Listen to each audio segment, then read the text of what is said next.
A'udzubillahi minasyaitonirrajim. Bismillahirrahmanirrahim. Rabbi a'udzubika min hamazati syayatin wa a'udzubika rabbi ayahdurun.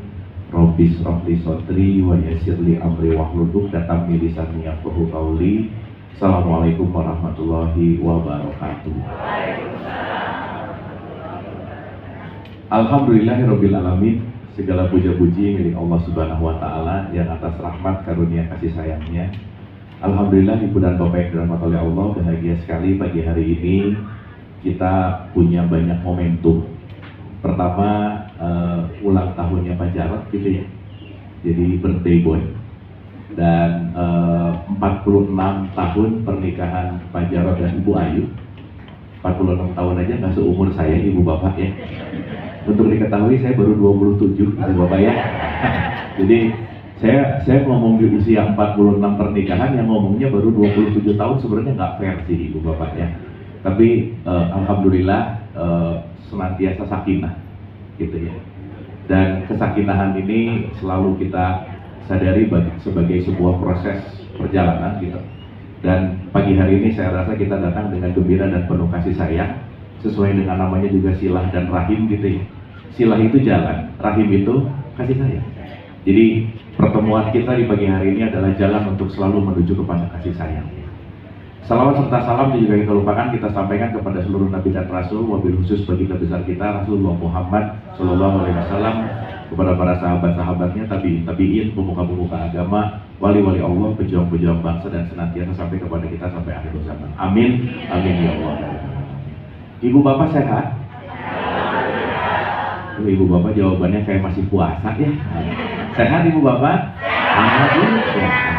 Ini padahal di depan, oh belum pada dibuka pantas kue-kuenya ya, belum sarapan. Sekali lagi terima kasih. Kita boleh tepuk tangan dulu dong Ibu Bapak yang semangat buat Pak Jarod, Bu Ayu yang luar biasa. Dan sebenarnya tadi pembukaannya Pak Jarod itu lebih ceramah dari ceramah sih sebenarnya ya. Jadi saya cuma mau melengkapi aja Ibu Bapak. Saya cuma mau ngasih footnote gitu ya.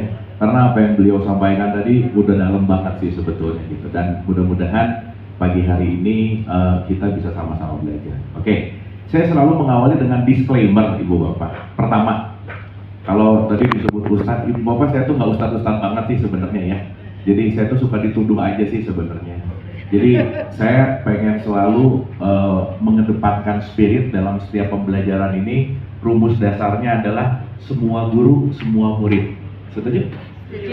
Kita ini semua guru dan kita ini sekaligus semua murid. Jadi Ibu Bapak maaf banget ya, Ibu Bapak jangan merasa diceramahi sama saya, karena saya bukan penceramah. Jangan merasa dikasih wejangan, karena saya juga tidak berusaha memberikan wejangan. Dan yang paling penting Ibu Bapak, jangan percaya amat omongan saya, gitu ya. Itu yang paling penting. Karena yang penting untuk dipercayai bukan omongannya, tetapi apa yang kita pelajari menjadi pengetahuan, dan pengetahuannya menjadi pengalaman gitu kira-kira.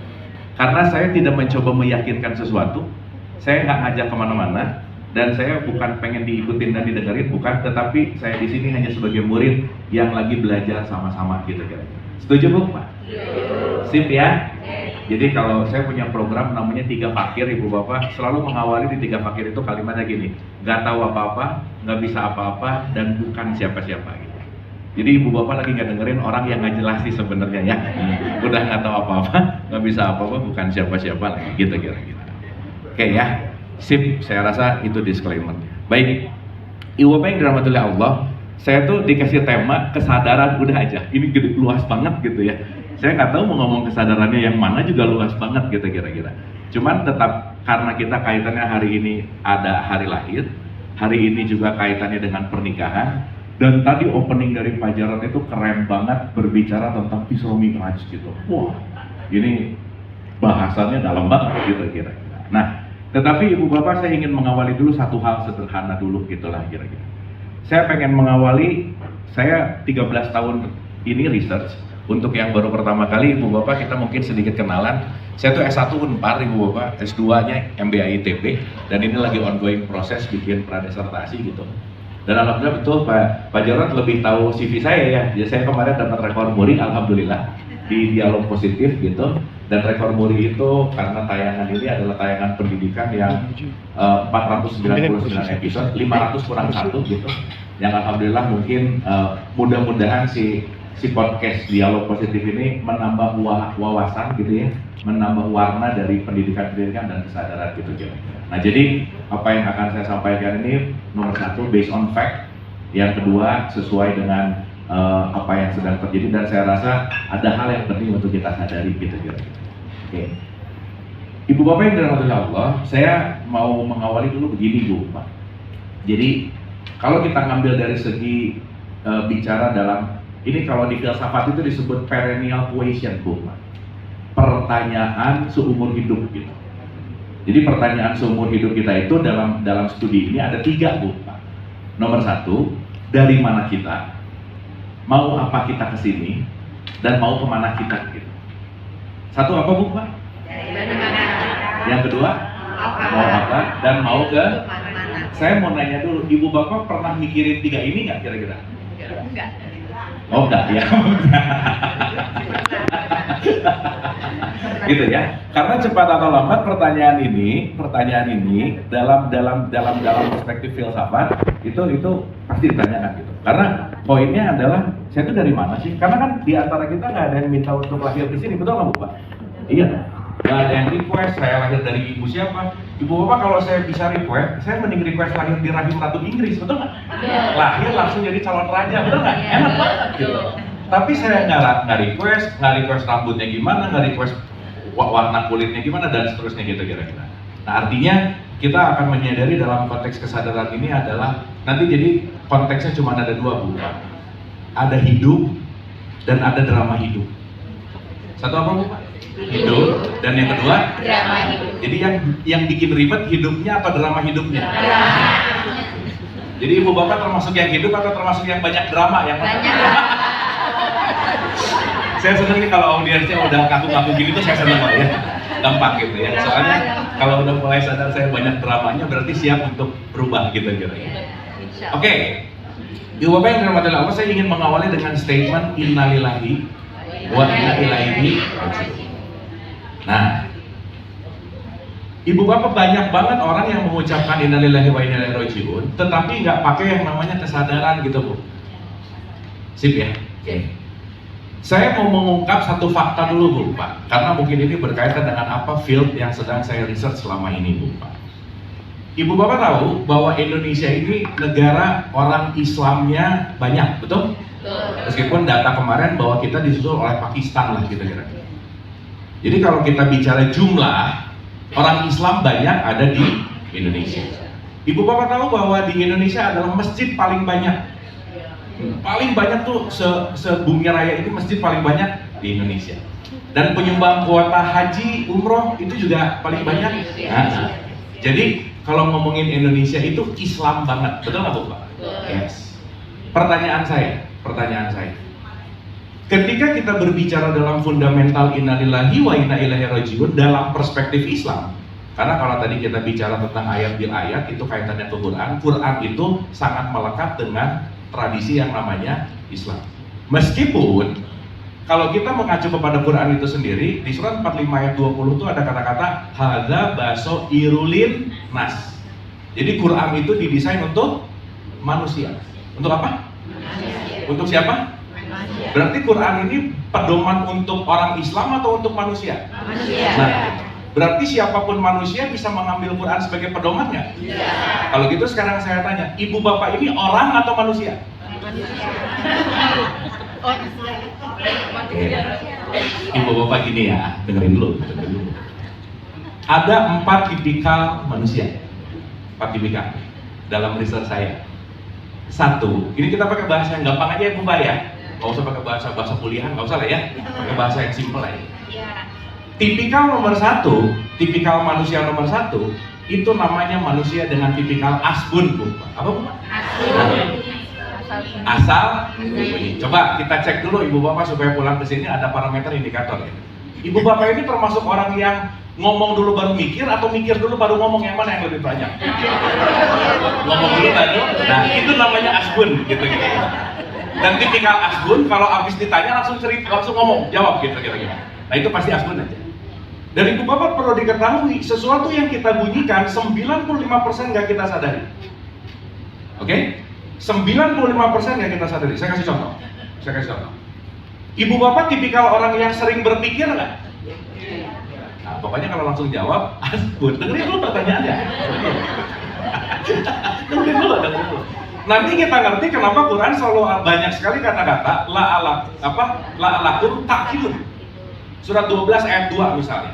Alif lam ro tilka ayatul kitabil mubin inna anzalnahu qur'anan arabiyyan la'alakum ta.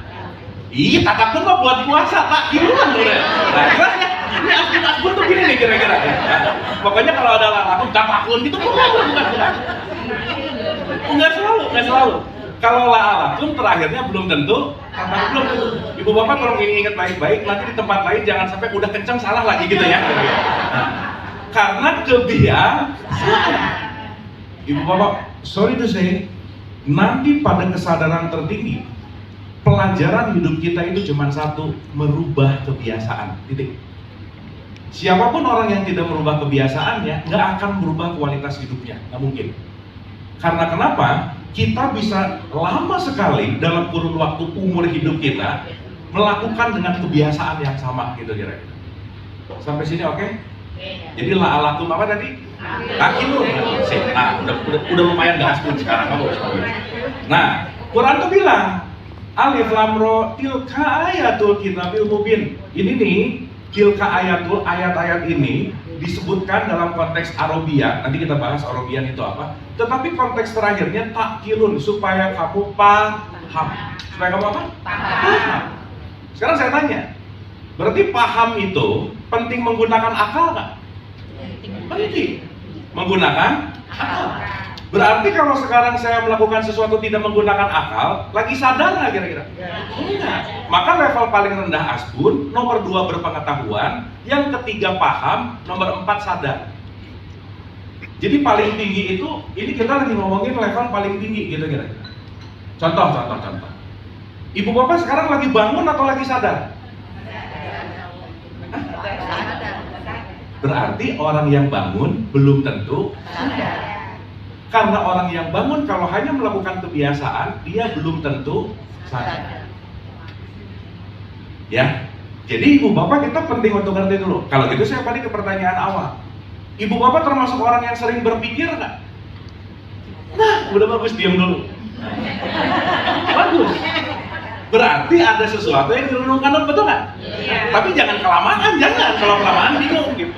Ayo, kita ini sering berpikir nggak? Enggak. Apa sih definisi berpikir? Berpikir adalah aku menggunakan pikiranku, betul nggak? Betul nggak? Sekarang selama ini aku menggunakan pikiranku atau aku digunakan oleh pikiranku? Mana yang lebih sering? Aku digunakan oleh pikiran. Betul nggak? Contoh, nggak usah jauh-jauh lah. Ibu Bapak mungkin lagi duduk di ruangan ini, tapi pikirannya, aduh nanti masak belum beres. Bisa begitu nggak? Bisa. Maka pikiran secara alamiah dia akan loncat depan, loncat belakang, loncat depan, loncat belakang. Maka kalau kita nggak pernah melatih pikiran kita jarang untuk hadir utuh di sini saat ini. Sampai sini oke? Berarti pertanyaan saya, kalau saya asal bunyi, belum tentu menggunakan kesadaran. Jadi Ibu Bapak maaf ya, saya sering ngejawab segini nih. Ibu Bapak tuh nggak usah terlalu amazed sama orang yang dikit-dikit subhanallah, alhamdulillah, itu rata-rata latah, udah gitu aja. Apa urusannya coba ada burung beo ngeluarin kotoran, astagfirullah, apa urusannya kotoran, minta ampun, kan nggak ada urusan sebetulnya, betul nggak? Betul. Tetapi poinnya jangan-jangan itu latah-latah yang diulang-ulang, sehingga latah tanpa sebuah kesadaran, apa yang dibunyikan pasti tidak membentuk sebuah kesadaran lebih baik, betul nggak Bu Pak? Yes. Sampai sini oke? Ih, jadi diam-diam gini, oke sampai sini ya? Oke. Nah, tadi itu paham apa Bu yang paham ya? Sip. Nah, makanya salah satu metodologi ayat bil ayat itu ngajak kita berpikir. Ibu Bapak maaf ya, base dari 13 tahun saya muter-muter ke ujung Sumatera sampai ujung Sulawesi Bu Pak. Kebanyakan masyarakat kita senang didongengin dengan bentuk ceramah. Dongeng ceramah satu arah, nggak diajak mikir. Yang ngomong-ngomong yang dengar-dengar, yang ngomong-ngomong yang dengar bobo makin bobo, betul nggak Bu Pak? Iya. Maka banyak pengajian, hari ini bahas apa, bulan depan, kemarin udah bahas, belum, udah 12 tahun bahas, belum terus gitu Bu Pak. Karena kenapa? Tidak menggunakan critical thinking di situ gitu. Nah itulah kenapa Quran selalu mengatakan tatafakarun, takkilun, supaya kita menggunakan akal. Sampai sini oke? Oke. Sampai sini oke? Oke. Ibu bapak maaf ya, kita ini makhluk evolusi. Contoh-contoh, di surat 17 ayat 70 itu ada kalimat ini. Allah menciptakan manusia dengan yang paling mulia dan sempurna. Betul nggak Bu Pak? Sekarang saya tanya, kemuliaan dan kesempurnaan manusia letaknya di mana? Nah ini udah mulai bagus sih diamnya, bagus gitu. Tapi diamnya bingung gitu apa? Ayo, letak mulia sempurnanya di mana? Nah, ibu bapak perlu tahu ya, maaf ya. Betapa kita nggak usah jadi sombong-sombong amat jadi manusia Bu Pak. Maaf ya. Secara genetik genom kita sama monyet cuma beda 1% Bu Pak. Jadi saya ibu bapak kurang 1% jadi monyet gitu maksud saya. Oh iya, kita ini cuma beda 1,23%, maka kita jadi manusia. Dan salah satu yang dalam tanda petik diberikan kepada yang namanya manusia adalah dia mampu mengolah dengan yang namanya akal. Maka Quran jelas banget loh di surat 7179. Udah aku kasih pendengaran nggak dipakai, kasih penglihatan nggak dipakai, dikasih akal nggak dipakai. Statementnya apa coba? Apa bedanya kamu sama binatang ternak? Bahkan lebih sesat lagi, betul nggak Bu Pak? Betul. Betul nggak? Iya. Jadi sekarang saya tanya, kita ini orang apa manusia? Nah, ini biasanya gini, mau jawab gimana? Soalnya nggak bisa bedain mana orang mana manusia. Masih orang. Contoh. Ibu bapak kemarin di bulan Ramadan disuruh puasa, betul ya? Iya. Saya tanya, yang disuruh puasa orang apa manusia? Manusia. Ini mulai asbun lagi. Ya ayyuhalladzina amanu kutiba kama kutiba alal ladzina la'alakum. Wah, ini benar bagus, hebat. Oh, ini benar. Nah, yang ini benar tamat. Coba ibu bapak maaf ya, yang hafal ayat ini banyak nggak? Banyak. Yang tahu ayat ini banyak nggak? Banyak. Tetapi yang sadar akan ayat ini banyak nggak? Nah, buktinya tadi saya tanya orang apa manusia, jawabannya manusia, betul nggak? Padahal di statement ini, hai orang yang beriman. Tahan dulu sampai situ, mau saya jauh-jauh dulu. Jadi yang disuruh orang apa manusia? Orang. Jadi yang disuruh puasa orang atau manusia? Orang. Ibu bapak kemarin puasa nggak? Puasa. Berarti ibu bapak orang apa manusia? Orang. Kan orang beriman. Tuh ya. Ibu bapak kita bikin puzzle dulu ya, supaya nanti nyambung ke kesadarannya. Oke. Sangat impossible ngomong kesadaran dalam waktu 60 menit itu impossible ya. Tapi mudah-mudahan ibu bapak, apa yang kita teraliri hari ini ada sesuatu yang membuat kita untuk menjadi lebih sadar. Setuju Bu? Ya. Sip ya? Sip. Karena selama ini orang itu lebih banyak hatam daripada paham. Iya. Betul nggak? Betul. Hatam diulang-ulang, paham? Belum. Sip ya? Sip ya? Sip. Ini kita pakai jokes lama, jadi yang penting hatam atau paham? Paham. Ih, dua-duanya. Wah, ini gawat. Kan biasanya kalau paham sudah hatam. Iya, makanya yang penting hatam atau paham? Dua-duanya. Ibu-ibu, bapak-bapak yang sering udah hataman, jangan diudahin, jangan, terus aja. Tapi plus paham. Oke? Oke? Sekarang saya tanya, alat untuk paham, apa alatnya? Akal. Oke?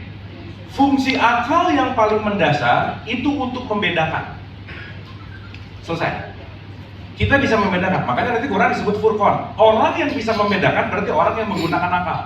Sekarang saya tanya, menggunakan akal berarti menggunakan pikiran nggak? Yes. Sementara 95% kita nggak pakai pikiran, Bu. Kita hanya mengulang-ulang kebiasaan sehari-hari, itulah yang disebut autorespon.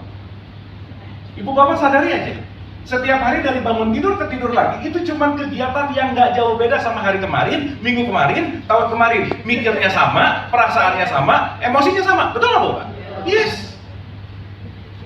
Terus maaf ya, banyak orang pengen berubah, tetapi dia nggak ganti cara menanamnya gitu. Bagaimana saya mau merubah hidup saya kalau saya tidak merubah paradigma berpikir saya, betul nggak? Karena pikiran yang sama akan menimbulkan pilihan yang sama akan menimbulkan hasil yang sama, betul nggak Bapak? Berarti perubahan hidup datang dari merubah cara berpikir dan merubah yang namanya kebiasaan. Sampai sini oke? Sampai sini oke? Sip ya? Jadi ibu bapak orang apa manusia? Kalau orang itu tubuh fisik tapi tidak menggunakan akal, itu namanya orang. Oke? Tapi kalau manusia, value ketuhanannya sudah hadir. Itu namanya manusia. Makanya Quran itu Bu, Pak, diawali dari surat kedua apa Bu, Pak? Awas bahas jawab Al-Fatihah lagi, bukan satu ya Al-Fatihah. Yang kedua yang terakhir apa? Anas. Berarti Quran mau mengajak kita dari binatang orang menuju manusia. Karena orang sama binatang itu nggak ada bedanya Bu. Makanya dalam perspektif Ibnu Arabi itu bilang hayawan natikun, kita ini hewan yang bisa berpikir. Berarti kalau berpikirnya nggak dipakai, kita lagi jadi apa? Gitu. Makanya urusan hewan cuma satu, survival mode, makan, minum, reproduksi, selesai. Berarti kita adalah orang yang lagi belajar menuju manusia. Maka tidak semua orang layak disebut manusia. Oke sampai sini? Sip ya? Jadi ibu bapak yang jelas-jelas orang apa manusia? Udah kita jelas-jelas aja orang begitu ya. Kita lagi berproses menuju manusia. Oke? Kita sama monyet beda berapa persen Bu? Nah, udah nggak usah sombong lah, biasa aja. Nggak usah sombong aja. Kenapa? Karena sama saudara kita yang paling dekat cuma beda 1%. Dan sadarilah bahwa kita ini semua adalah based on evolution gitu kira-kira. Nah, sekarang saya tanya Bu, Pak. Ya. Ibu Bapak ini pemanasan dulu ya, belum mulai pemanasan. Pemanasan belum mulai kesini belum.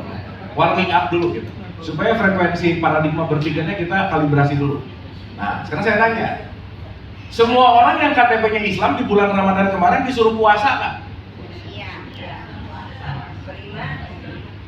Hai orang-orang yang beriman. Nah ini ada Kang Iman di sini. Jadi di sini yang paling beriman udah jelas Pak Iman, udah. Karena namanya aja udah Iman. Sekarang saya tanya ibu bapak, maaf nih. Ini penting untuk kita sadari. Saya tanya, ibu bapak di sini Islam nggak? Islam nggak? Apa buktinya?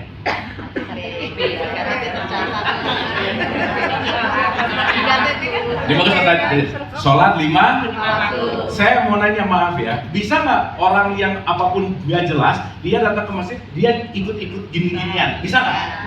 Bisa. Jadi melakukan ini gerakan, apakah menunjukkan dia pasti Islam?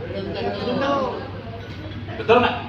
Sekarang ada orang tiba-tiba pakai kerudung aja udah, pakai cadar kemana-mana, apakah dia pasti Islam? Belum. Orang banyak maling kok yang pakai cadar, pakai kerudung, betul nggak?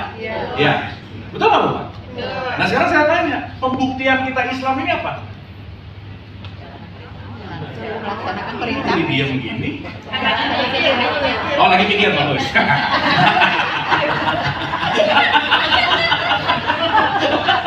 Minimal kita bisa ngeluarin KTP. Betul nggak? Oh ada lagi jawaban yang bagus gini Bu. Oh gampang, kalau mau membuktikan saya Islam, saya tinggal asyhadu an la ilaha illallah wa asyhadu anna Muhammad Rasulullah. Sekarang saya tanya, Beo diajarin syahadat bisa ngikutin nggak? Bisa. Betul nggak? Betul nggak? Terus sekarang kalau ditanya bukti kita ini Islam apa Bu? Melaksanakan perintah Allah. Ya menjalankan perintah Allah. Oke sih, tapi abstrak banget gitu. Aku menjalankan perintah Allah. Berarti sekarang saya tanya ya, maaf ya. Kalau tadi mindset Islam kita cuma sholat, pakai kerudung, apa dan lain-lain, itu bicara dalam wilayah identitas. Betul nggak? Betul nggak? Sementara kalau kita bicara, let's say, saya bisa membuktikan saya Islam keluarin KTP. Kenapa? Identitasku Islam. Sekarang saya tanya Bu, Pak, maaf ya, maaf. Orang yang identitasnya Islam pasti Islami nggak? Belum tentu. Sehingga hari ini kalau kita hanya bangga dengan identitas keislaman kita, tetapi kita tidak menuju kepada islamiknya, sifat Islamnya, value Islamnya, manusianya, berarti kita sedang berlindung di balik identitas dan merasa aman dengan identitas. Betul nggak Bu Pak? Betul. Iya. Abis gitu dengan sangat mudah, yang beda identitas, kayaknya dia masuk neraka deh gitu. Jangan. Betul nggak? Oh ini neraka gitu. Yang paling surga aku gitu. Padahal yang tunjuk sama yang ditunjuk dua-duanya belum ada yang ke surga, belum ada yang ke neraka. Betul nggak Bu Pak?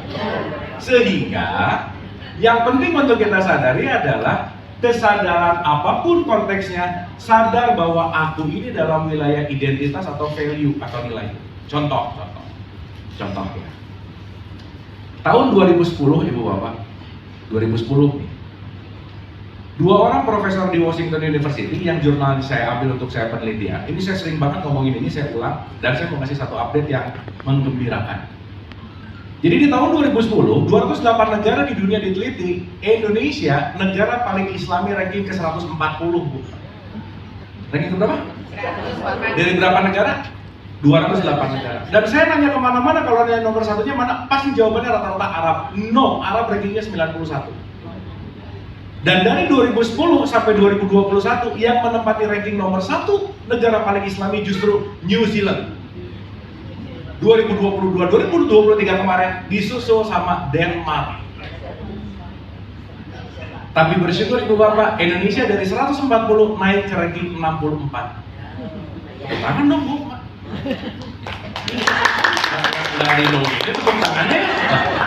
Kenapa naik? Karena Ibu Bapak udah mulai pengajiannya menggunakan akal gitu kira. Karena pandemi efek ini sangat dahsyat, pakai kesadaran Bu. Pandemi ini mengajak kita karena mungkin kita dirumahin, nggak ngapa-ngapain gitu ya, banyak merenung gitu mungkin ya. Dengan perenungan-perenungan itu mulai nyadar bahwa ternyata jangan-jangan selama ini yang saya lakukan yang levelnya syariat gitu. Ternyata yang saya cari kemana-mana jangan-jangan saya mencari Allah di luar. Sementara waktu pandemi nggak boleh umroh, betul nggak Bu Pak? Nggak boleh haji, nggak boleh ke masjid. Yang jangan-jangan selama ini mencari Tuhan tuh jauh banget di luar dan di satu letak geografis gitu. Padahal mungkin kalau kita ngaji diulang-ulang, coba Ibu Bapak, 1, 57 ayat 4, 2, 58. Ibu Bapak saya cepat-cepat aja ya, ini pokoknya semuanya udah ada di buku, nanti saya kasih bukunya. Ibu Bapak tinggal mendownload PDF-nya gitu ya. Jadi saya supaya waktunya cepat gitu.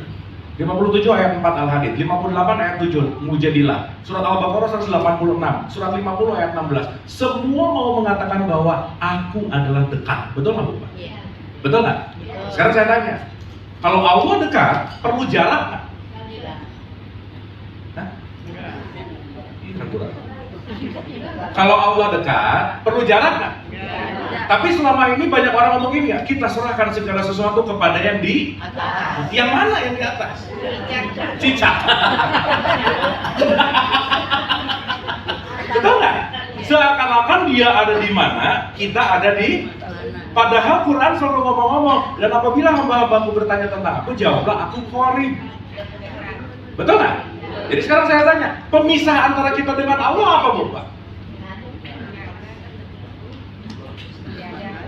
Kenapa sekarang orang tuh nyari Allah jauh banget? Kenapa? Ih, diam-diam gini. Berarti ada pemisahnya nggak?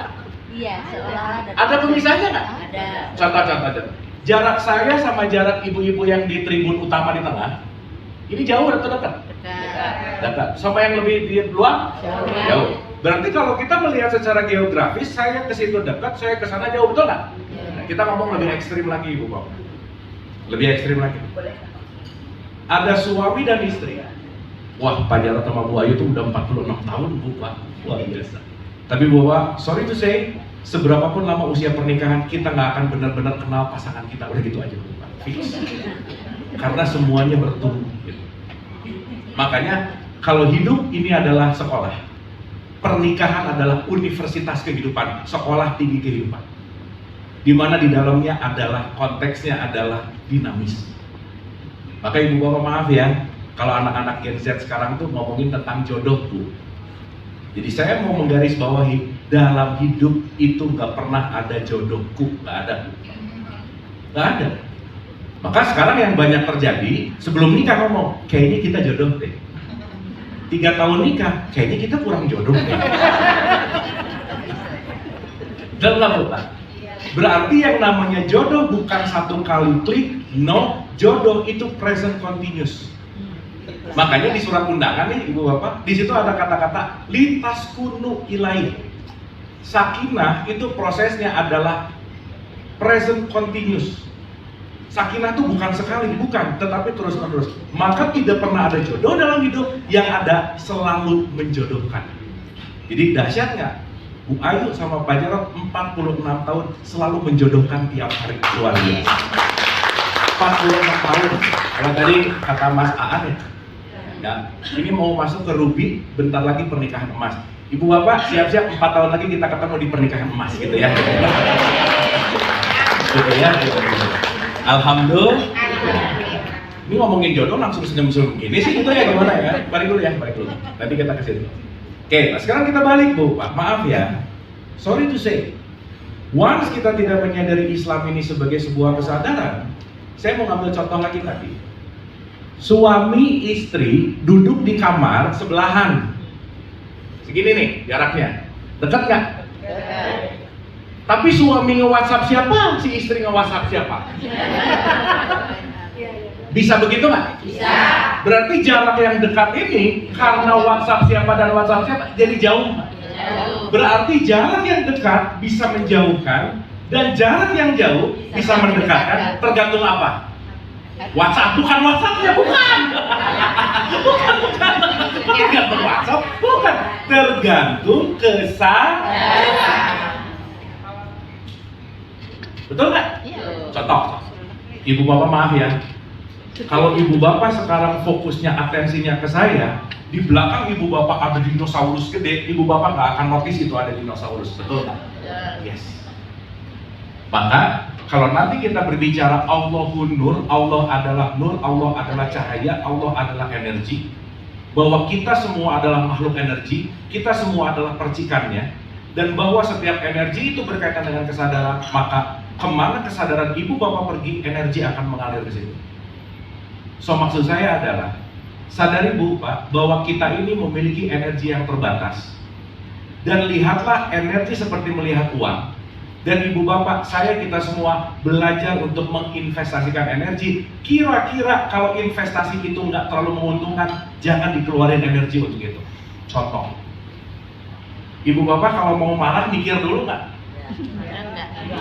Enggak gitu aja, enggak gitu, marah dulu baru mikir gitu. Betul nggak?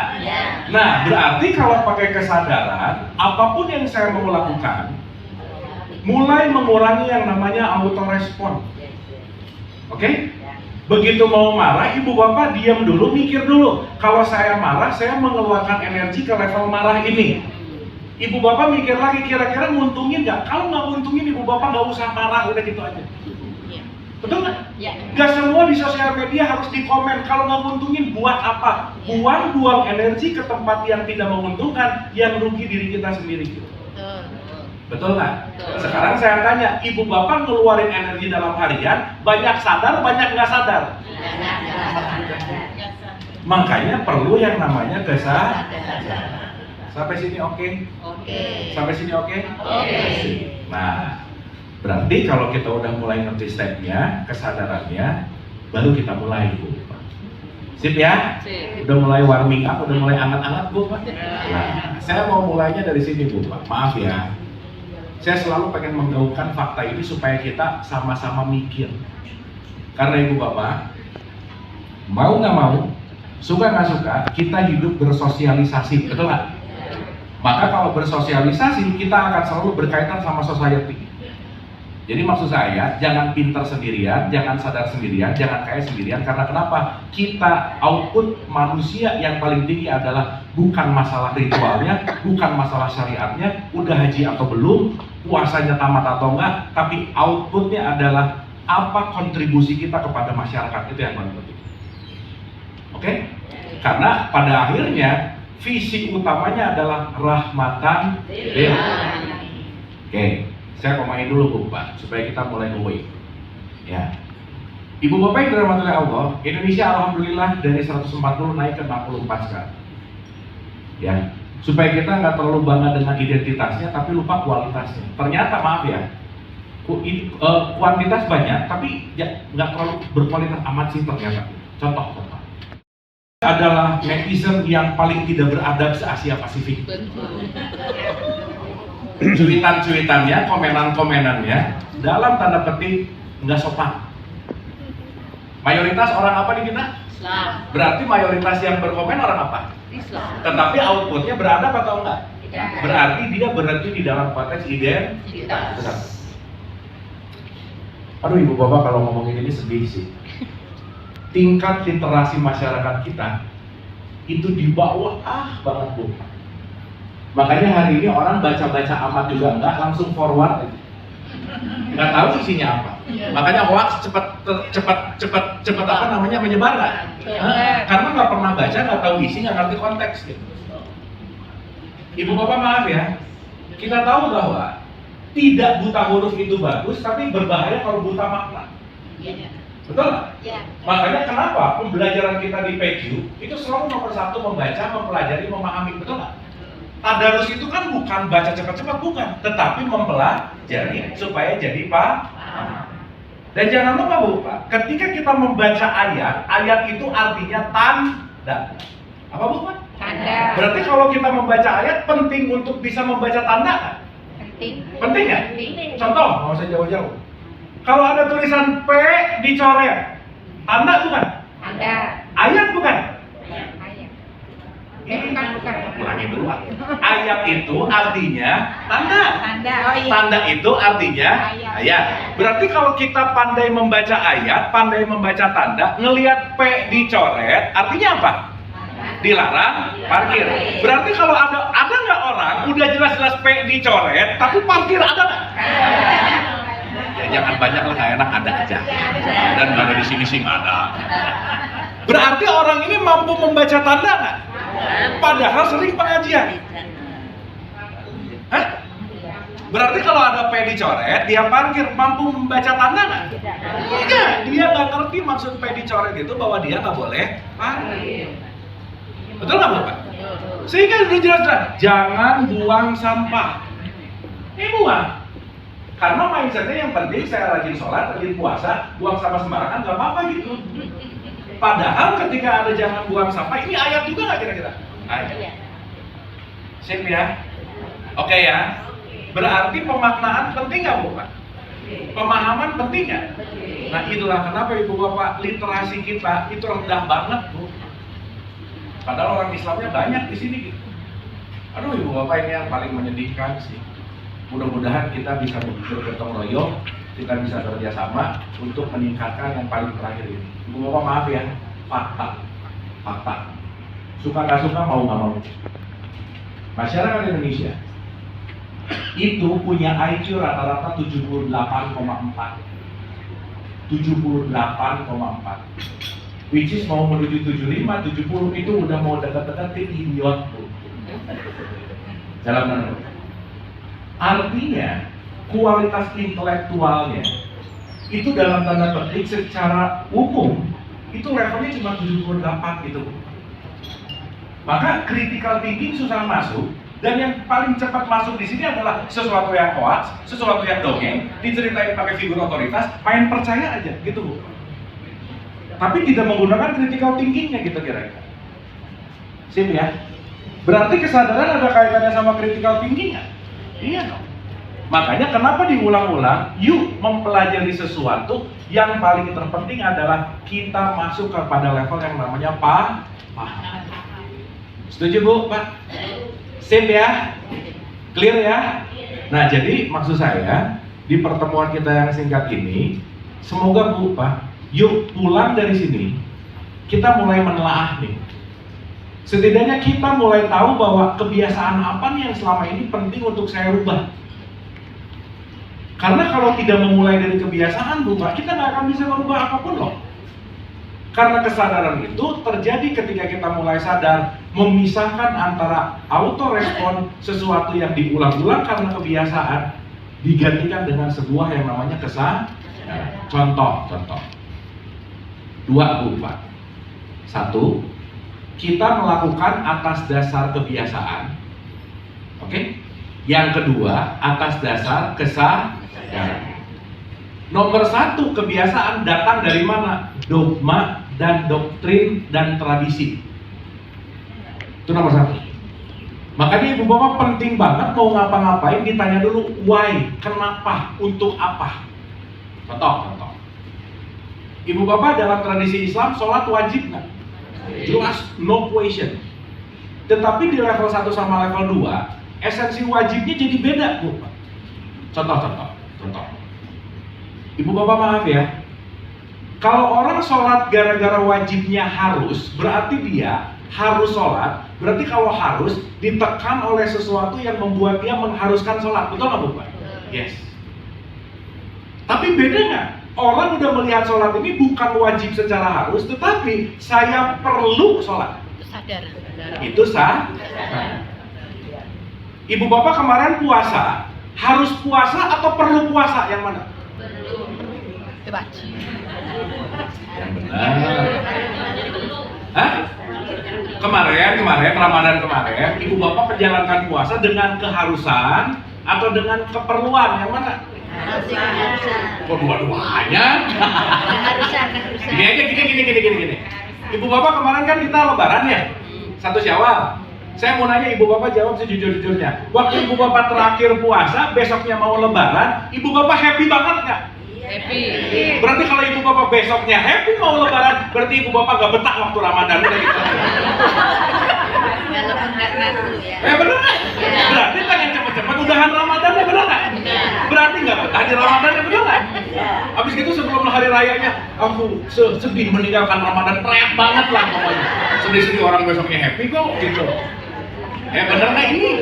Benar. Artinya, jangan-jangan begitu Ramadannya penuh ketertekanan. Harus bangun pagi lah, nggak makan, nggak minum.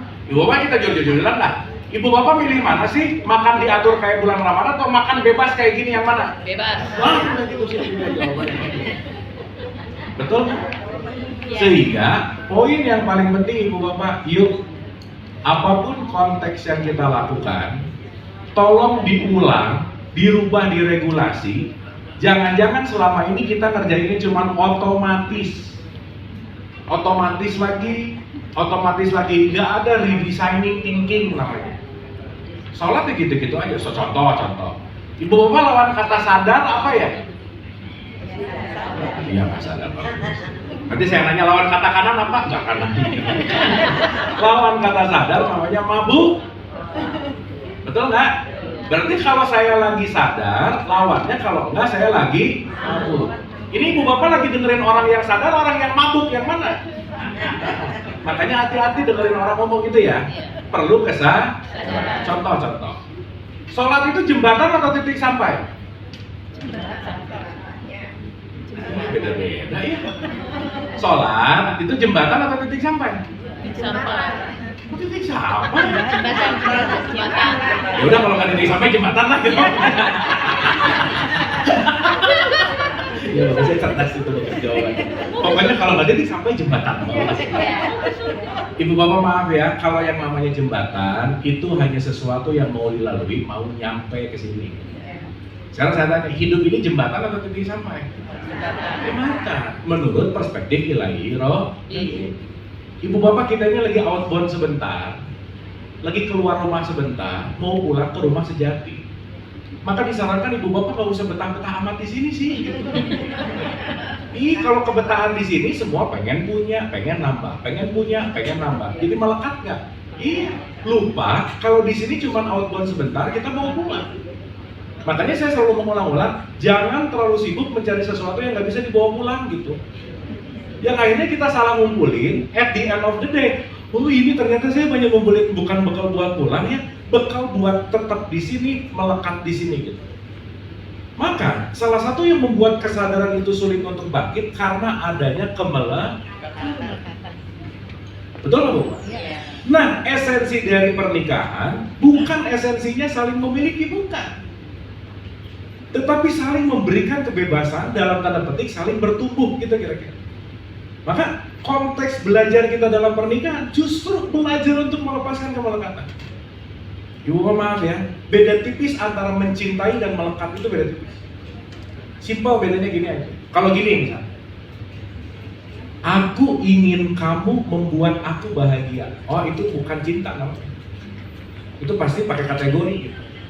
Itu namanya dagang.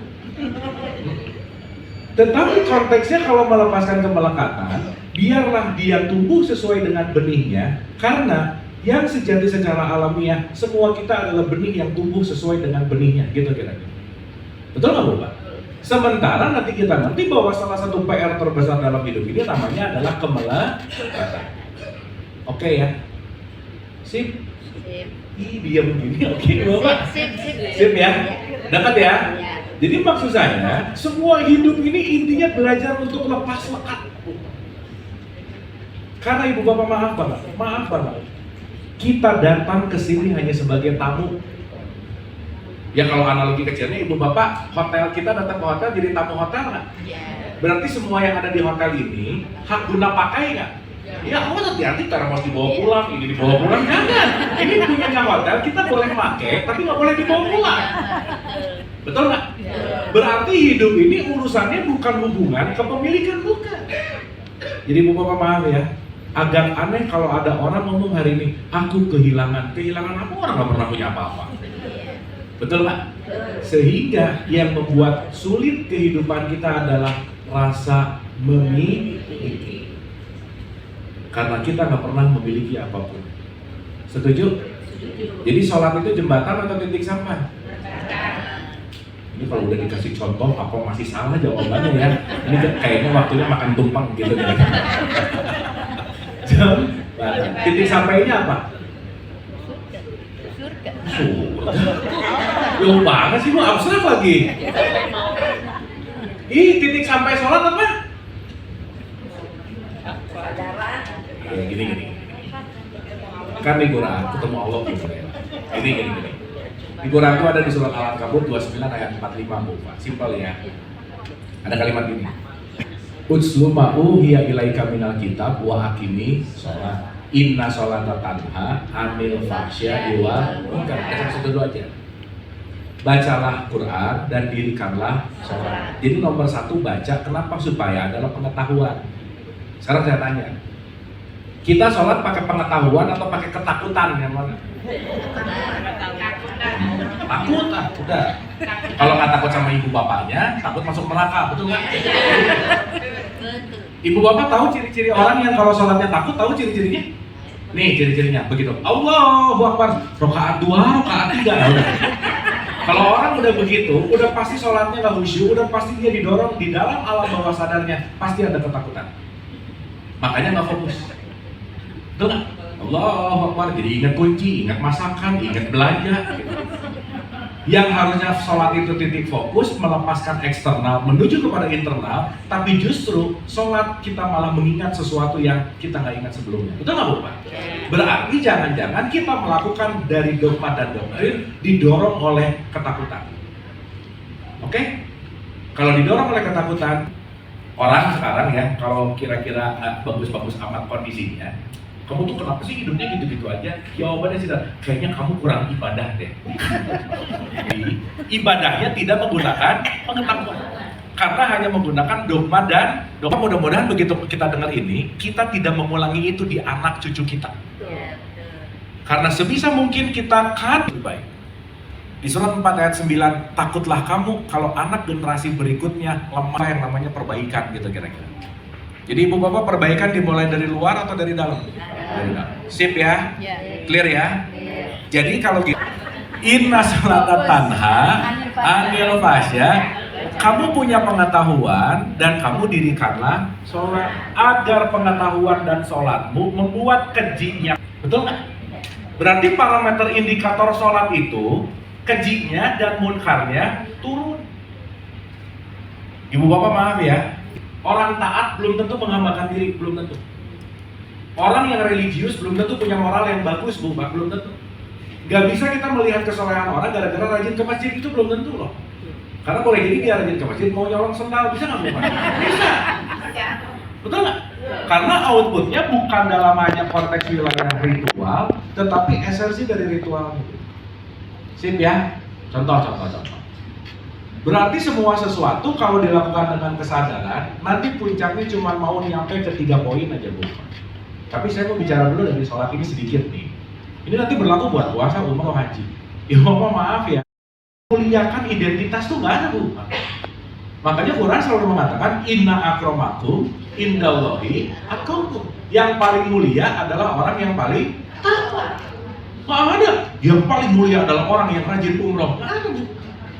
Betul nggak? Yang paling mulia adalah orang yang rajin puasa. Ada. Tetapi yang menjadikan umroh, puasa, sholat, haji menjadi orang yang takwa. Kenapa? Karena hanya orang takwa lah yang pantas disebut manusia.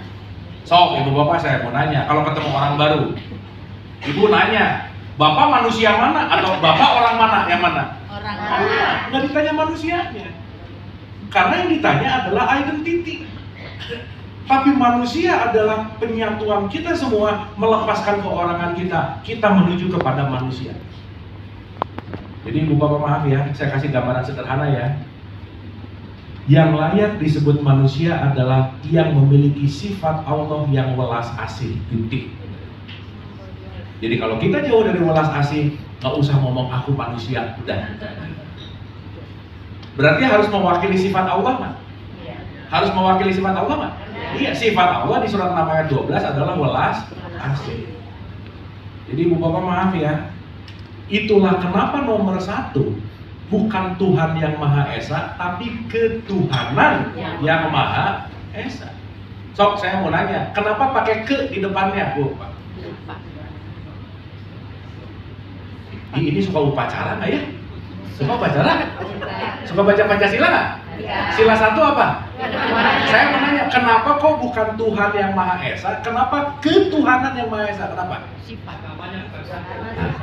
Karena sesuatu yang pakai ke itu mewakili dari sifatnya. Mungkin ibu bapak kurang familiar dengan kata ketuhanan ya. Tapi kalau ada orang marah suka ngomong ini orang kayaknya kesetanan deh, betul nggak? Berarti sifat setan ada di dia, betul nggak? Berarti kalau ketuhanan sifat Allah ada di dia. Maka welas asih disebut ketuhanan baru bisa menjadi kemanusiaan yang nomor 2. Jadi kalau nggak ada welas asih nggak mungkin ada kemanusiaan, kita maksudnya. Dan kalau belum jadi manusia, nggak mungkin bersatu. Oke Bu, Pak? Sip ya? Jadi kalau gitu sholat ini jembatan atau titik sampai ini belum beres dari tadi nih? Hah? Jembatan atau titik sampai? Jembatan. Titik sampainya apa? Anil fahsya kejinya turun, munkarnya turun. Ibu bapak maaf ya, ngegosipin orang lain keji nggak? Jadi kalau ibu bapak sebelum zuhur ngegosip, habis zuhur ngegosip, sholatnya sadar apa mabuk? Sebelum zuhur pelit, habis zuhur pelit, sholatnya sadar atau mabuk? Padahal salah satu sifat ketakwaan nomor 1 adalah melepaskan kemelekatan dengan menjadi orang yang tidak pelit. Ibu maaf ya, ada orang yang sholatnya rajin tapi pelit, ada nggak? Jangan banyak, nggak enak. Nah, berarti sholatnya nggak nyampe gitu. Betul nggak? Buktinya semakin sholat semakin megang. Makanya ibu maaf ya, di 12 hukum semesta, 20 hukum semesta, ibu bapak boleh nonton ini di 3 fakir, kita udah bahas detail. Ada hukum yang namanya perputaran. Sorry to say, kenapa orang hari ini orang miskin makin miskin? Karena dia tidak mengindahkan hukum perputaran. Dia lupa hukum terima kasih. Kalau udah terima, kasih. Kalau udah terima, kasih. Maka apa yang kamu kasih akan berputar kembali. Jadi kalau saya banyak menerima dan saya tidak memberi dan saya tidak mengeluarkan, maka hukum perputarannya diam, maka saya nggak akan kemana-mana gitu, Bu. Betul nggak? Maka puncak dari semuanya, Allah hanya beserta orang takwa dan berbuat baik. Selesai. Jadi sholat titik sampai atau jembatan? Titik sampainya apa? Anil fahsya iwal. Mantap. Ibu bapak jawabannya udah benar, boleh pulang semuanya. Siap ya? Terakhir, ibu jam berapa ini ya? Bu, maaf. Oke, 12:12 kan? Ini kita 11:50, bentar lagi pemotongan. Terakhir ya. Ibu bapak sampai tahapan ini ada sesuatu yang bisa diambil? Ada? Ada ya? Saya perlu 5 menit, Ibu Bapak mau volunteer atau mau saya tunjuk sampai tahapan ini Ibu Bapak dapat apa dari obrolan kita? Ibu dulu deh, yang pakai kerudung hitam. Boleh minta Kedapatannya untuk menambah ilmu buat saya, menambah wawasan buat kita mendidik anak-anak keluarga. Dan yang kita lebih banyak lagi tawakal sama Allah. Pas bisa beramal banyak kalau insya Allah ada rezeki ya. Ya insya Allah kita berdoa sama Allah agar damai semua. Amin. Boleh tepuk tangan dong Ibu Bapak. Ibu Bapak boleh tunjuk satu. Silakan Bu. Bismillahirrahmanirrahim. Assalamualaikum warahmatullahi wabarakatuh. Waalaikumsalam warahmatullahi wabarakatuh. Ibu boleh berdiri supaya masuk kamera. Nah, Alhamdulillahirrahmanirrahim. Hari ini sungguh luar biasa karena saya selalu mengikuti Kang Abu di TikTok. Makanya yang tadi malam insya Allah ketemu di Amarosa. oh Ibu itu tadi malam ya? Iya. Wow. Berarti Ibu bobo malam tadi malam ya? Tapi hanya sebentar karena ketiduran. Alhamdulillah pada pagi hari ini mendapatkan sesuatu yang sungguh luar biasa yang berbeda dengan biasanya karena Kang Abu memang melakukan sesuatu yang harus yang berbeda. Yang saya dapatkan dalam kesempatan ini kita harus lebih banyak sadar dibandingkan kita tidak sadar. Jangan sampai kita mabuk terus, harus paham dalam karena sesuai dengan ayat-ayat Allah juga yang tadi disampaikan terkhusus dalam masalah sholat. Utlu ma uhiya ilaika minal kitab wa qimis shalah innas sholata tanha 'anil fahsya'i wal munkar. Jadi kalau orang yang suka sholat tapi buang sampah sembarangan berarti belum sadar. Terima kasih. Assalamualaikum warahmatullahi wabarakatuh.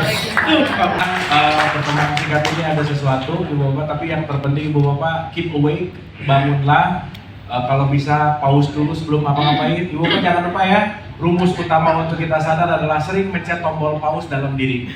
Mau ngomong pencet dulu, diam dulu. Ini mikir, bagus nggak, pantas nggak, dah baru ngomong. Mau melakukan sesuatu, pause dulu. Ini kira-kira bermanfaat nggak? Kalau nggak, nggak usah. Ibu Bapak jangan lupa, energi kita terbatas per hari. Pastikan Ibu Bapak menginvestasikan energi ke tempat yang menguntungkan. Kira-kira nggak menguntungkan, Ibu Bapak pikir ulang, jangan investasi di situ. Apalagi kalau sekarang udah mulai jadi kebiasaan. Banyak orang yang ngomong gini, aku tuh orangnya pemarah. Enggak, tiap hari latihan marah udah gitu aja. Jadi Ibu Bapak sekarang daripada tiap hari latihan marah, mending tiap hari latihan bahagia. Ingat, bahagia, ikhlas, sabar, tawakal, ini skill. Nggak bisa didapatkan kalau kita nggak latihan. Karena sekali lagi, we are what we repeat, apa yang kita ulang-ulang akan menjadi diri kita. Setuju Bu, Pak? Bismillah Ibu Bapak, mari kita switching dari level nggak hanya asbun, tapi tahu, ingat ya, knowledge is power. Semakin sedikit pengetahuan kita, semakin sedikit pemilihan kita, semakin sempit hidup kita. Luaskanlah ilmu kita. Rumusnya jangan lupa, sebanyak-banyak yang kita tahu, lebih banyak yang kita nggak tahu. Jadi Ibu Bapak, jadikanlah setiap jam adalah jam pelajaran, setiap tempat adalah tempat belajar, dan siapapun yang datang ke kita pasti mau memberikan pelajaran.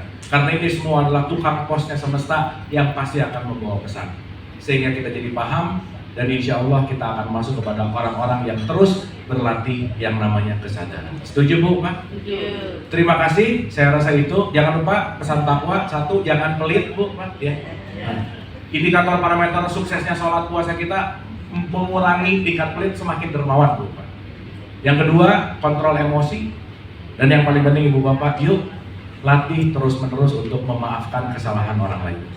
Karena memaafkan energi besar untuk masuk kepada kesadaran. Jadi Ibu Bapak yang belum dimaafin udah lama, maafin sekarang. Kenapa? Semakin lama semakin akan besar vibrasi energi di dalam emosi kita. Hatur nuhun, semoga bermanfaat. Wabillahi taufiq wal hidayah. Assalamualaikum warahmatullahi wabarakatuh. Terima kasih. Bapak dan Ibu, banyak sekali hal baru bekal yang kita bawa untuk pulang ke rumah. Dan kiranya besok pagi Bapak dan Ibu kita semua sudah punya satu poin apa ya, perbuatan baik yang mau kita lakukan. Tidak usah banyak-banyak, ada yang bilang 1 bulan 1 kali aja ubah perbuatan baik. Kalau 1 bulan 1 kali, 1 tahun 12 kali, nanti rasanya pasti beda. Saya senang sekali hari ini. Kemarin waktu dibilang Bu Ayu, waktunya 1 jam ya Butut, saya bingung. Ini kok cuma 1 jam? Saya dikasih 3 jam aja kurang gitu ya. Bener gak sih Bu, Pak? Kalau nambah mau nggak? Loh, saya yang nggak mau. Bukan begitu Bu, semoga kita diberi kesempatan untuk bertemu kembali, menimba banyak ilmu lagi dari Kang Abu Maro. Dan ini adalah bekal kita untuk menjadi lebih baik, mengurangi yang keji, menghilangkan yang mungkar. Dari yang terkecil buang sampah pada tempatnya. Ini kecil tapi susah Bu. Saya ngajari orang itu susah banget buang sampah pada tempatnya. Itu. Jadi mohon, pasti banyak yang ustadzah, bapak ibu guru atau punya cucu dan lain sebagainya, itu penting. Hal kecil tapi efeknya besar ya kan ya. Sangat besar. Jadi anadofatu minal iman, dari perbuatan yang kecil. Bapak dan Ibu yang terhormat, saya sampai kepada sesi pemotongan tumpeng syukuran 46 tahun pernikahan Pak Jarod dan Bu Ayu. Terima kasih kepada Ibu yang sudah memberikan atensi untuk keluarga Bapak Jarod. Tumpengnya cantik sekali, dan ini monggo Bu, Pak. Monggo Kang Abu boleh memberikan.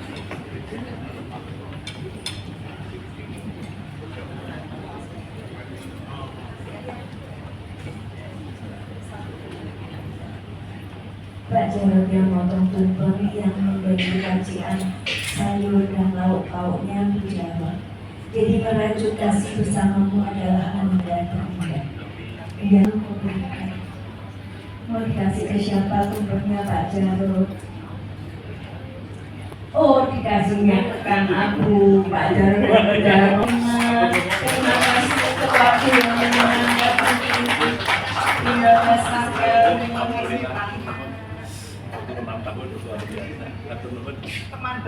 Teman bertumbuh Bapak dan Ibu.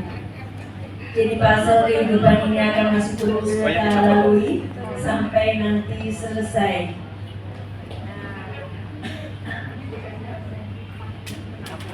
Ya, baik, terima kasih. Selanjutnya ada angkanya. Karena ada yang bilang usia itu tidak ada angka, tapi buat saya usia itu sesuatu yang harus kita optimalkan untuk terus berbuat baik dan berbuat baik. Monggo dipotong kuenya, dikasih ke siapa kue ini? Kalau kue harus ke Ibu dong. Iya, ke Ibu.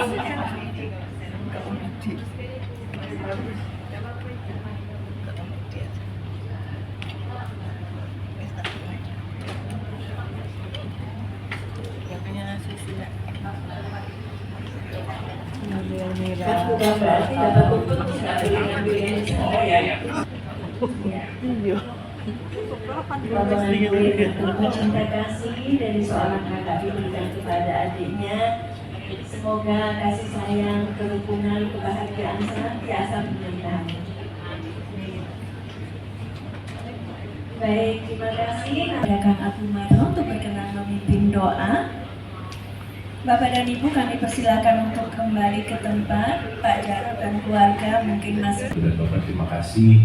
Ini adalah energi juga untuk kita belajar terus untuk saling memupuk cinta kasih, saling memupuk sakinah mawaddah warahmah, yang senantiasa kita bisa mencontoh inspirasi ini.